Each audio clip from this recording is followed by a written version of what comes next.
दोस्तों स्वागत है आप लोग का हमारे चैनल एसएससी ड्रीम स्टडी पे। दोस्तों आज आपके आरआरबी एनटीपीसी एग्जाम 2025 की 11 जून के सेकेंड शिफ्ट का भी एग्जाम खत्म हो चुका है, जिसके जीके जीएस के 40 प्रश्नों में से जितने रियल प्रश्न हमें मिले हैं उनका एनालिसिस हम आपके लाए हैं।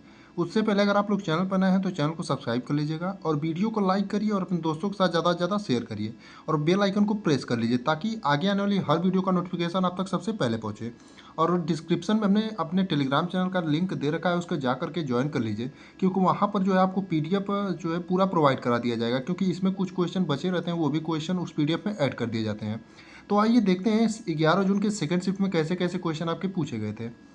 तो पहला प्रश्न पूछा था, नगर परिषद का कार्यकाल कितने वर्षों का होता है। यानी कि आपका जो नगर परिषद होता है दोस्तों, उसका कार्यकाल आपका पूछा था कितने वर्षों का होता है। तो नगर परिषद का जो आपका कार्यकाल होता है 5 वर्ष का होता है। यानी आपके जिस भी ऑप्शन में 5 वर्ष दिया रहा होगा वही आपका सही उत्तर होगा। यानी कि नगर परिषद का जो कार्यकाल है आपका 5 वर्ष का होता है। अगला क्वेश्चन दूसरा वाला पूछा था, प्रधानमंत्री नरेंद्र मोदी आपका होगा, गलती से नरेंद्र यहाँ पर एक मात्रा आ जाएगा, नरेंद्र मोदी की निजी सचिव कौन है। यानी कि किन्हें जो है प्रधानमंत्री नरेंद्र मोदी का निजी सचिव चुना गया है, या फिर प्रधानमंत्री नरेंद्र मोदी की निजी सचिव कौन है, ये क्वेश्चन आपसे पूछा था। तो इसका जो आपका सही उत्तर होगा निधि तिवारी होगा। यानी कि दोस्तों आपका प्रधानमंत्री नरेंद्र मोदी के निजी सचिव जो है निधि तिवारी जो है चुनी गई हैं। यानी आपके जिस भी ऑप्शन में निधि तिवारी दिया रहा होगा वही आपका सही उत्तर होगा। अगला प्रश्न पूछा था, कौन सा राज्य भूटान और बांग्लादेश दोनों के साथ अंतर्राष्ट्रीय सीमा साझा करता है। यानी कि आपका कौन सा राज्य है भारत का जो कि भूटान और बांग्लादेश दोनों देशों के साथ जो है अंतर्राष्ट्रीय सीमा साझा करता है। तो आपका असम जो है दोस्तों एकदम सही होगा। यानी कि असम आपके जिस भी ऑप्शन में दिया रहा होगा वही आपका सही उत्तर होगा। यानी असम जो है आपका भूटान और बांग्लादेश दोनों के साथ जो है अंतर्राष्ट्रीय सीमा साझा करता है। अगले प्रश्न पर जाने से पहले आपसे कहना चाहेंगे कि अगर अभी आप लोगों ने चैनल को सब्सक्राइब नहीं किया तो चैनल को सब्सक्राइब कर लीजिए, क्योंकि आपको हर शिफ्ट का एनालिसिस यहाँ पर कराया जाएगा। और डिस्क्रिप्शन में आपको जो है टेलीग्राम चैनल का लिंक दे रखा है हमने, उसको जा करके ज्वाइन कर लीजिए। वहाँ पर आपको पीडीएफ में सभी क्वेश्चन मिल जाएंगे। और ये जो क्वेश्चन होते हैं आगे आने दिनों में जिनका पेपर होता है या फिर अन्य किसी एग्जाम में बहुत ही कारगर साबित होते हैं। अगला प्रश्न है, निम्नलिखित में से कौन सा घनलोक वाद्य यंत्र नहीं है। अगर आपके ऑप्शन में बंकिया दिया रहा होगा तो वही आपका सही उत्तर होगा।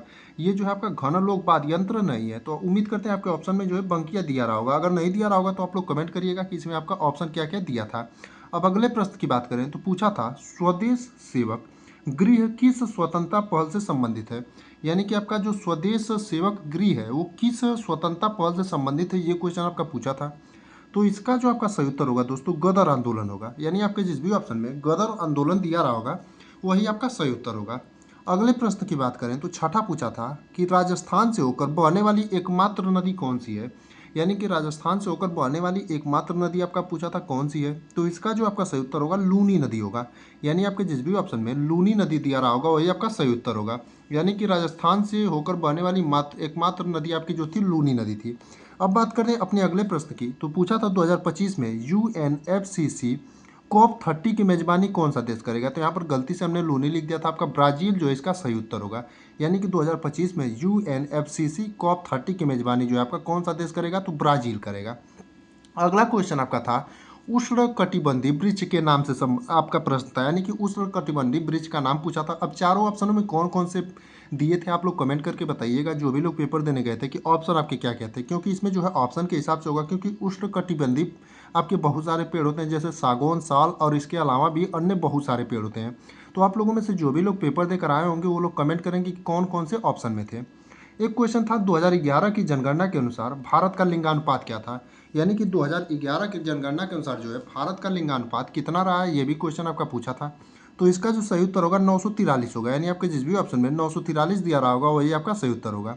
अगला प्रश्न था, आर्थिक सर्वेक्षण 2023-24 के अनुसार 2022 के वैश्विक औसत 47.8 के मुकाबले भारत में महिला श्रम शक्ति भागीदारी दर कितनी थी। तो इसका जो आपका सही उत्तर होगा 37% होगा। यानी आपके जिस भी ऑप्शन में 37% दिया रहा होगा वही आपका सही उत्तर होगा। अगला क्वेश्चन पूछा था, मनमोहन सिंह पहली बार प्रधानमंत्री कब बने। यानी कि मनमोहन सिंह जो है वो पहली बार प्रधानमंत्री कब बने।